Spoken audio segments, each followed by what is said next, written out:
నమస్తే welcome to మా Telangana news. BRS party ఏర్పడి 25 సంవత్సరాలు పూర్తవుతున్న సందర్భంగా ఈ నెల వరంగల్లో నిర్వహించనున్న రజతోత్సవ సభను విజయవంతం చేయాలని ప్రజలను కోరుతూ కేటీఆర్ ఈ రోజు మల్కాజ్గిరి నియోజకవర్గానికి వచ్చారు. కార్యక్రమంలో భాగంగా ఆనంద్ బాగ్ నుండి మల్కాజ్గిరి వరకు భారీ ర్యాలీ నిర్వహించారు. ఈ ర్యాలీలో బీఆర్ఎస్ కార్యకర్తలు, అభిమానులు పెద్ద ఎత్తున పాల్గొన్నారు. ర్యాలీ అనంతరం మల్కాజ్గిరిలోని లక్ష్మీ సాయి గార్డెన్ లో ఏర్పాటు చేసిన సభలో కేటీఆర్ పాల్గొన్నారు. మల్కాజ్గిరి నియోజకవర్గంలో బీఆర్ఎస్ లో భారీ చేరికలు జరిగాయి. కార్యక్రమానికి ముఖ్య అతిథిగా బీఆర్ఎస్ వర్కింగ్ ప్రెసిడెంట్ కేటీఆర్ విచ్చేశారు. మల్కాజ్గిరిలో కేటీఆర్ కామెంట్స్ 24 సంవత్సరాల నుండి 25 సంవత్సరాల్లో బీఆర్ఎస్ అడుగుపెట్టబోతోంది. స్వాతంత్రం వచ్చిన 76 సంవత్సరాల తర్వాత చాలా రాజకీయ పార్టీలు పుట్టాయి. రెండు పార్టీలు నిలదొక్కున్నాయి. ఒకటి ఎన్టీఆర్ స్థాపించిన టీడీపీ, మరొకటి కేసీఆర్ స్థాపించిన బీఆర్ఎస్ పార్టీ. ఢిల్లీ పార్టీలు రెండు ఒకటే. ఒకరు ఢిల్లీకి మూటలు పంపించేవారు, మరొకరు పదవులు కాపాడుకునేవారు. హైదరాబాద్ లో బీఆర్ఎస్ గెలిచిన కాంగ్రెస్ పార్టీ పెట్టిన అత్యాశలు కారణంగా జిల్లాలోని ప్రజలు మోసపోయి ఈ రోజు బాధపడుతున్నారు. రాష్ట్రంలో కేవలం రేవంత్ రెడ్డి తప్ప ఎవరూ సంతోషంగా లేరు. ఆఖరికి వారి మంత్రులు, ఎమ్మెల్యేలు కూడా సంతోషంగా లేరు. రానున్న రోజుల్లో ఏ ఎన్నికలు వచ్చినా గులాబీ కండువని ప్రజలు గుర్తుపెట్టుకోవాలి. హైదరాబాద్ లో 16 నెలల్లో ఒక్క అభివృద్ధి పని కూడా జరగలేదు. మంచి నాయకులను గెలిపించుకుంటే మంచి జరుగుతుంది. రేవంత్ రెడ్డి లాంటి మోసగాళ్లను గెలిపించుకుంటే తులం బంగారం కూడా రాదు. అందుకనే అవకాశం వచ్చినప్పుడు బీజేపీ, కాంగ్రెస్ కి కర్ర కాల్చి వాత పెట్టాలి. ఏప్రిల్ 27 నాడు బీఆర్ఎస్ జరుపుకుంటున్న రజతోత్సవం సభకు మల్కాజ్గిరి నుంచి తరలి రావాలి.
స్థాయిలో నాయకులు చేరుకున్న సందర్భంగా అదేవిధంగా బీజేపీ నుండి కూడా చాలా మంది సోదరులు చేరుకున్న సందర్భంగా ఈ కార్యక్రమాన్ని ఇక్కడ ఏర్పాటు చేసిన మా సోదరుడు మల్కాజ్గిరి శాసనసభ్యుడు మరి రాజశేఖర రెడ్డి గారికి, గౌరవనీయులు మేడ్చల్ జిల్లా పార్టీ అధ్యక్షులు అదేవిధంగా శాసన మండలి సభ్యులు గౌరవనీయులైన శ్రీ సందీప్ రాజు గారు, మల్కాజ్గిరి పార్లమెంట్ నియోజకవర్గ ఇన్ఛార్జ్ సోదరులు పెద్దలు రాగిడి లక్ష్మారెడ్డి గారు, గౌరవనీయులు సీనియర్ నాయకులు మరి మల్కాజ్గిరిలో ఎమ్మెల్యే గారితో సమన్వయం చేసుకుంటూ బ్రహ్మాండంగా పనిచేస్తున్న సోదరుడు నందికంటి శ్రీధర్ గారు, గౌరవనీయులైన కార్పొరేటర్లు సోదరి శ్రీమతి సునీత రాము యాదవ్ గారు, అదేవిధంగా గౌరవనీయులైన సోదరి మన కార్పొరేటర్ శ్రీమతి విజయశాంతి శ్రీనివాస్ రెడ్డి గారు, అదేవిధంగా సోదరి సబితా కిషోర్ గారు, మాజీ కార్పొరేటర్లు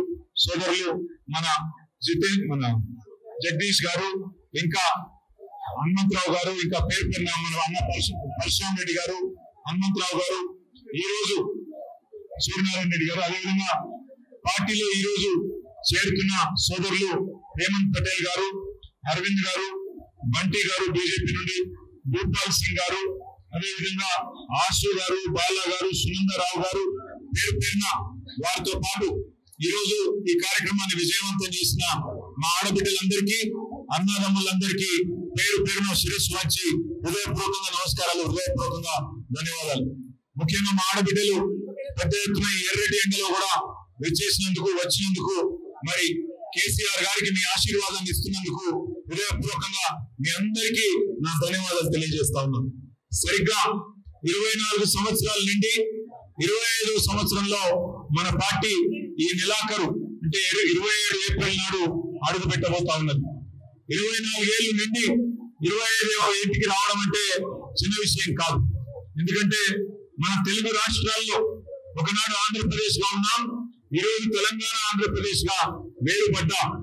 ఈ 76 సంవత్సరాలలో స్వాతంత్రం వచ్చిన తర్వాత చాలా రాజకీయ పార్టీలు పుట్టినాయి, కానీ ఏవి కూడా విజయవంతంగా నిలదొక్కున్న పరిస్థితి లేదు. 2 పార్టీలు, ఒకటి ఆనాడు స్వర్గీయ ఎన్టీ రామారావు గారు స్థాపించిన తెలుగుదేశం పార్టీ ఒకటైతే, ఈరోజు రెండవది తెలంగాణ ఆత్మగౌరవ బావుటాను హిమాలయాల స్థాయికి ఎగురవేసి తెలంగాణ రాష్ట్రాన్ని సాధించి మనందరి కలను నెరవేర్చిన కేసీఆర్ గారి నాయకత్వంలోని మన గులాబీ జెండా మన బీఆర్ఎస్ పార్టీ అనే మాట నేను మీకు విజ్ఞప్తి చేస్తా ఉన్నాను. 24 ఏళ్ల నుండి 25 ఏట అడుగు పెడుతున్న ఈ సందర్భంగా మీ అందరితో ప్రార్థించేది ఒకటే, 2 ఢిల్లీ పార్టీలు ఒకటే. కాంగ్రెస్ గాని బీజేపీ గాని వాళ్ళ వైఖరి వాళ్ళ ఆలోచన ఒకటే. వాళ్ళకి కావాల్సింది ఢిల్లీకి మూటలు పంపేటోళ్ళు ఇక్కడ మన ప్రజలను అవసరమైతే నష్టం చేసినా సరే ఢిల్లీకి మాత్రం మూటలు పంపి సీట్లు కాపాడుకునేటోళ్ళు మాత్రమే వాళ్ళకి కావాలి. ఒకసారి ఆలోచించండి, ఎట్లున్నా తెలంగాణ ఎట్లయింది. మీరు మల్కాజ్గిరిలో అదేవిధంగా హైదరాబాద్ లో బ్రహ్మాండంగా మీరు కేసీఆర్ గారి నాయకత్వానికి మీరు ఆశీర్వాదం ఇచ్చినారు. హైదరాబాద్ లో ఒక్క సీట్ కూడా మీరు కాంగ్రెస్ పార్టీకి ఇవ్వకుండా బ్రహ్మాండంగా మొత్తం సీట్లన్నీ కూడా కేసీఆర్ గారికి ఆయన ముఖ్యమంత్రి కావాలని చెప్పి మీరందరూ హైదరాబాద్ లో గెలుచుకున్నా, దురదృష్టవశాత్తు మరి జిల్లాలలో ఏదైతే వీళ్ళు అత్యాశ పెట్టినారో, కేసీఆర్ గారు ₹1,00,000 ఇస్తే నేను దాని మీదకి వెళ్ళి తులం బంగారం ఇస్తా అని, కేసీఆర్ 10,000 ఇస్తే నేను 15,000 ఇస్తానని, కేసీఆర్ 2,000 పెన్షన్ ఇస్తే నేను 4,000 పెన్షన్ ఇస్తానని ఏదైతే మాయ మాటలు చెప్పినారో ఆ మాయ మాటలకు ఇవాళ మోసం జరిగి ఇవాళ రాష్ట్రం మొత్తంలో అందరూ బాధపడతా ఉన్నారు. రాష్ట్రంలో ఇవాళ ఎవరన్నా ఒకరు సంతోషంగా ఉన్నారంటే ఒకే ఒక్కడు రేవంత్ రెడ్డి తప్ప ఎవరు సంతోషంగా లేరు. ఆఖరికి ఆయన మంత్రివర్గం నుండి మంత్రులు, ఆయన కింద పనిచేసే ఎమ్మెల్యేలు కూడా సంతోషంగా లేరు, బాధపడతా ఉన్నారు. అందుకే నేను మిమ్మల్ని అందరినీ కోరేది ఒకటే, ఒకసారి మోసపోతే ఒక వ్యక్తి చేతుల్లో ఒకసారి మోసపోతే తప్పు మనదైతుంది, వాళ్ళదైతుంది. రెండోసారి కూడా వాళ్ళ చేతుల్ని మళ్ళా మోసపోతే తప్పు మనదైతుంది. కాబట్టి జాగ్రత్తగా మనందరం కూడా భవిష్యత్తులో అది జిహెచ్ఎంసీ ఎన్నిక వచ్చినా, శాసనసభకు ఎన్నికలు వచ్చినా, పార్లమెంట్ కు వచ్చినా ఖచ్చితంగా మన తెలంగాణకు శ్రీరామ రక్ష కేసీఆర్ గారి నాయకత్వం, ఈ గులాబీ జెండా అనే విషయాన్ని గుర్తుపెట్టుకొని అందరం కూడా ఏకోన్ముఖంగా కదులుదాం. మళ్ళీ ఒక్కసారి హైదరాబాద్ లో ఈ 16 నెలల్లో ఒక్క కొత్త పని కూడా చేపట్టడం లేదు. మీ ఎమ్మెల్యే గారు కూడా బాగా కష్టపడుతున్నారు, బాగా తిరుగుతున్నారు. ఎక్కడికక్కడ మల్కాజ్గిరిలో అన్ని గల్లీలలో ఎక్కడ సమస్య ఉంటే అక్కడ నేనున్నా అంటూ మరి రాజశేఖర రెడ్డి గారు తిరుగుతా ఉన్నారు. చివరికి ఒక రోజు నేను అడిగిన రాజశేఖర్ని, ఎందుకంటే పోయి మోడీలో కూర్చున్నావు అంటే ఏం చేయాలన్నా మరి అక్కడ వాళ్ళు పొడిక తీయమంటే తీస్తలేరు. కాంగ్రెస్ ప్రభుత్వం వచ్చినాక అధ్వానం అయిపోయింది పరిస్థితి, అందుకే నిరసన చెప్పడానికి మోడీలో దిగి కూర్చున్నా అని చెప్పింది.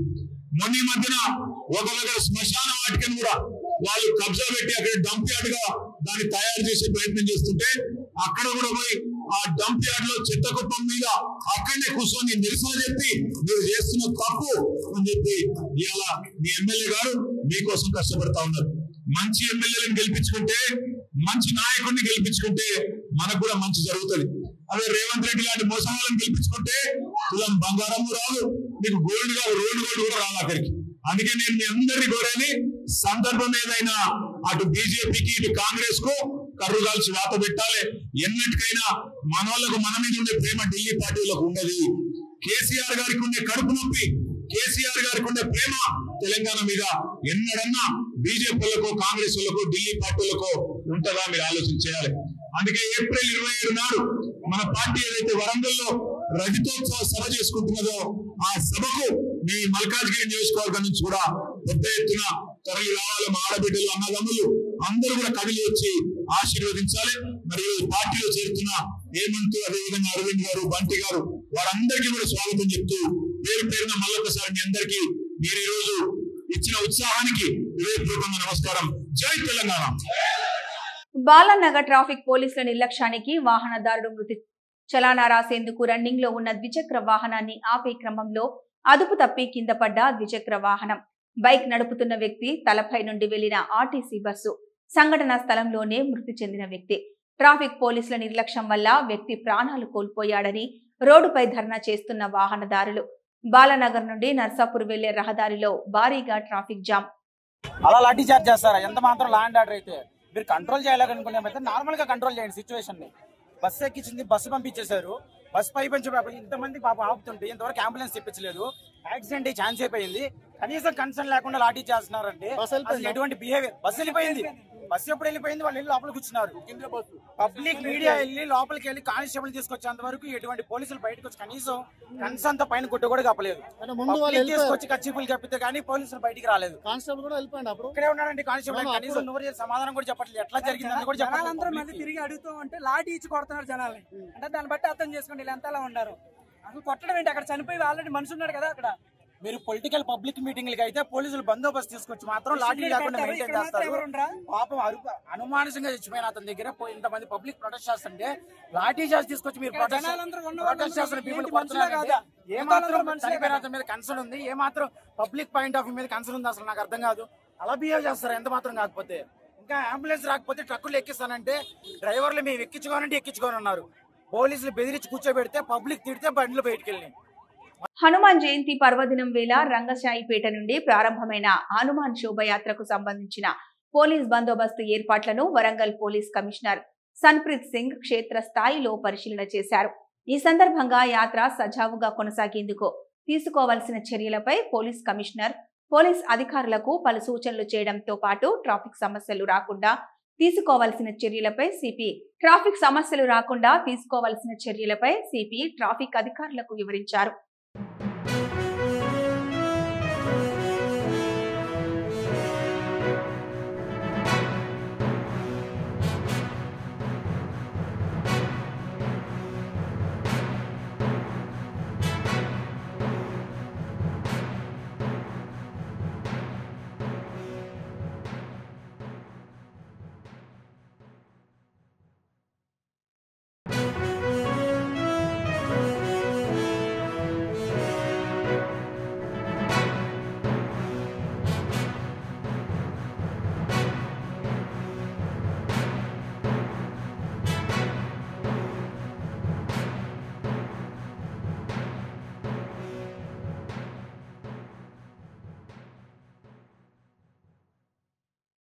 వరంగల్ 24వ డివిజన్ షేర్పురాలో బల్దియా ఆధ్వర్యంలో 22 లక్షల రూపాయల స్పెషల్ డెవలప్మెంట్ నిధులతో నిర్మించే అంతర్గత సీసీ రోడ్లు, డ్రైన్ల నిర్మాణ పనులకు రాష్ట్ర అటవీ పర్యావరణ దేవాదాయ శాఖ మాత్యులు శ్రీమతి కొండ సురేఖ, నగర మేయర్ శ్రీమతి గుండు సుధారాణి, బల్దియా కమిషనర్ అశ్విని తానాజీ వాఖాడే, స్థానిక కార్పొరేటర్ రమా తేజస్వి శిరీష్లతో కలిసి శంకుస్థాపన చేశారు.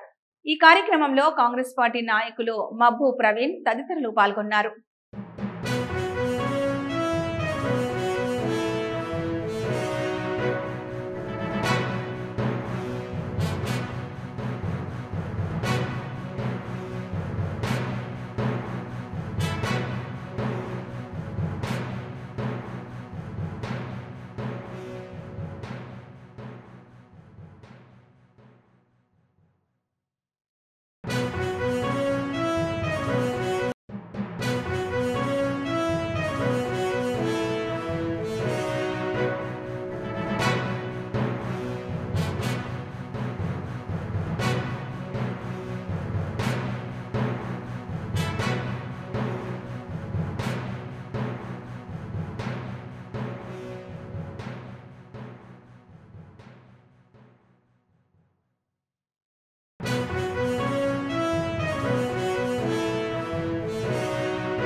భారత జాతీయ కాంగ్రెస్ పిలుపు మేరకు పెద్దపల్లి జిల్లా రామగుండంలో జై బాపు, జై భీమ్, జై సంవిధాన్ యాత్ర చేపట్టినట్లు జిల్లా కాంగ్రెస్ అధ్యక్షులు రామగుండం ఎమ్మెల్యే రాజ్ ఠాకూర్ పేర్కొన్నారు. గోదావరికని ప్రధాన చౌరస్తాలో కాంగ్రెస్ పార్టీ శ్రేణులతో కలిసి గాంధీ విగ్రహానికి పూలమాలలు వేసి ప్రతిజ్ఞ చేశారు. బీసీ బహుజనులకు రాజ్యాధికారమే పరమావధిగా కాంగ్రెస్ పార్టీ కృషి చేస్తోందని ఆయన చెప్పారు. అంబేద్కర్ రచించిన రాజ్యాంగాన్ని పరిరక్షిస్తూ సామాజిక, రాజకీయ, ఆర్థిక రంగాల్లో రిజర్వేషన్ల కోసం కాంగ్రెస్ పార్టీ పనిచేస్తుందన్నారు. జాతిపిత మహాత్మా గాంధీ ఇచ్చిన స్ఫూర్తితో హక్కుల సాధన కోసం పోరాడుతున్నామన్నారు. రాజ్యాంగం కల్పించిన మౌలిక సూత్రాలను పాటిస్తూ దేశాన్ని అగ్రగామిగా నిలిపేందుకు ప్రతి పౌరుడు పనిచేయాలన్నారు.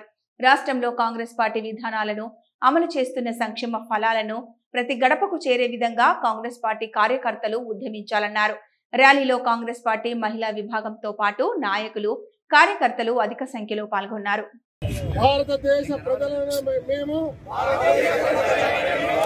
భారతదేశాన్ని సర్వసత్తక సార్వభౌమ ప్రజాస్వామ్య గణతంత్ర రాజ్యంగా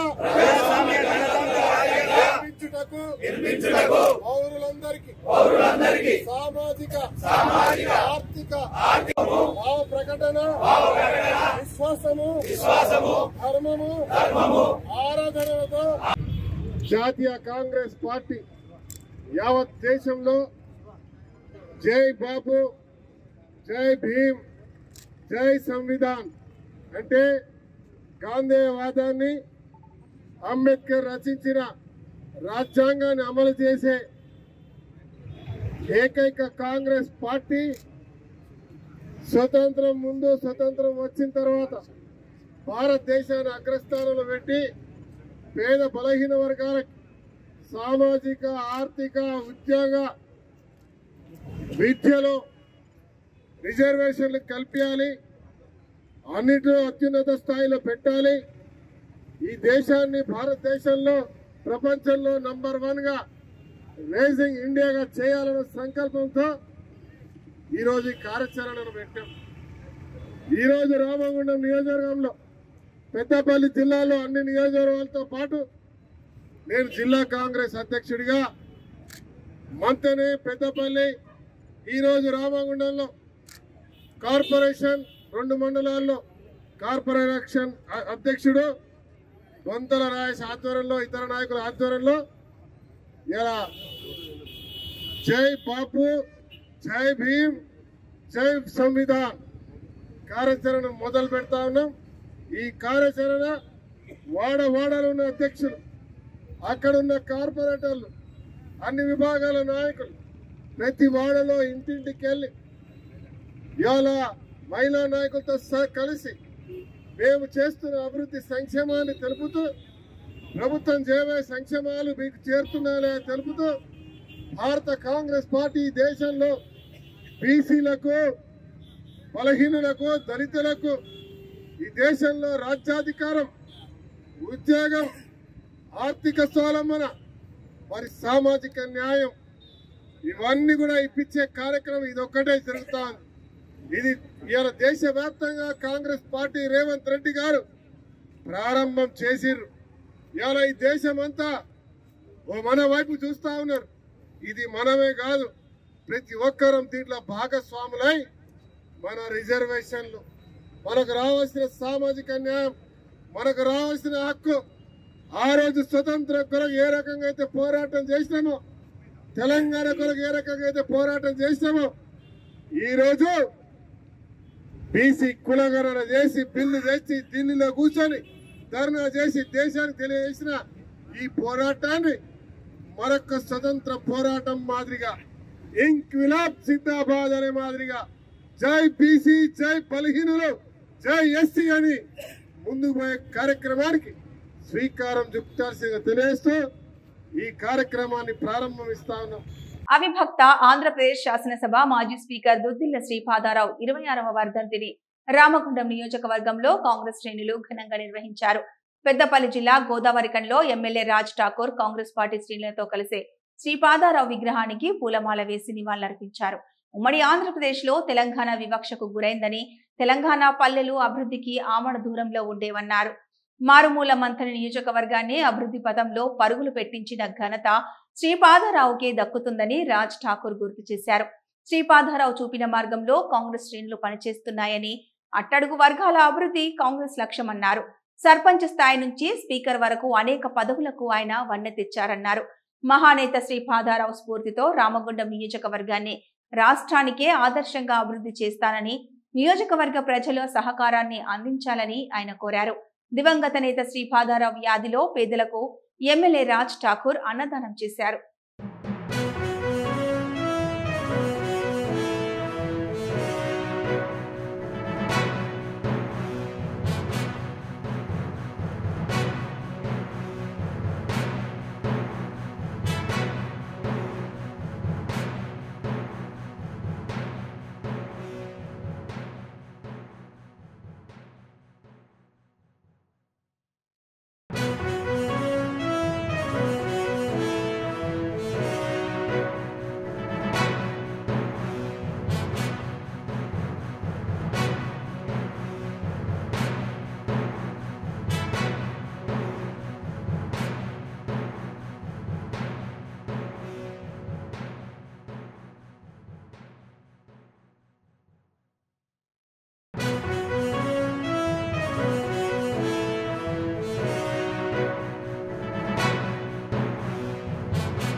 నాయకులు శ్రీపాదారావు గారి వర్ధంతి సందర్భంగా ప్రతి సంవత్సరం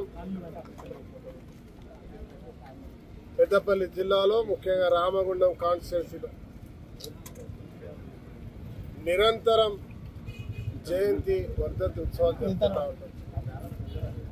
వారి ఆశయాలను కొనసాగిస్తూ వారు రాజకీయాల్లోకి వచ్చిన తీరు, రాజకీయాల్లో వారు తీసుకొచ్చిన సంస్కరణలు, స్పీకర్గా వారు చేసిన సేవలు, పూర్తిగా వెనుకబడ్డ ప్రాంతమైన మంత్రిని రాష్ట్ర వ్యాప్తంగా పివి నరసింహరావు లాంటి వాళ్ళు ప్రధానమంత్రులు అయినా కూడా వారు ఇక్కడ పోటీ చేసినారని చెప్పారు తప్ప అభివృద్ధి శూన్యం ఉండదు. కానీ అభివృద్ధిని చేస్తూ ఈ యొక్క ప్రాంతాన్ని పూర్వ కరీంనగర్ జిల్లాలో అనేక ప్రాంతాలకు అనేక మంది నాయకులకు మార్గదర్శకులుగా రాష్ట్రాల్లోనే ఒక ప్రత్యేకమైనటువంటి ఒక తన గుర్తింపును తెచ్చుకున్నటువంటి వ్యక్తి ఇవాళ ముష్కరులకు బలైపోయి ఈ రాష్ట్రానికి భావి తరాల యువతకి ఆదర్శంగా నిలిచి తన యొక్క ఆశయాలను కొనసాగించడానికి మరి వారి యొక్క తనయుడు శ్రీధర్ బాబు గారు ఈరోజు కూడా 5వసారి శాసనసభ్యుడిగా మంత్రిగా కొనసాగిస్తా ఉన్నారు. మేమందరం కూడా శ్రీపాదరావు గారికి అత్యంత దగ్గర సన్నిహితులు. ఇక్కడ తల్లిదండ్రులు కొంతమందిని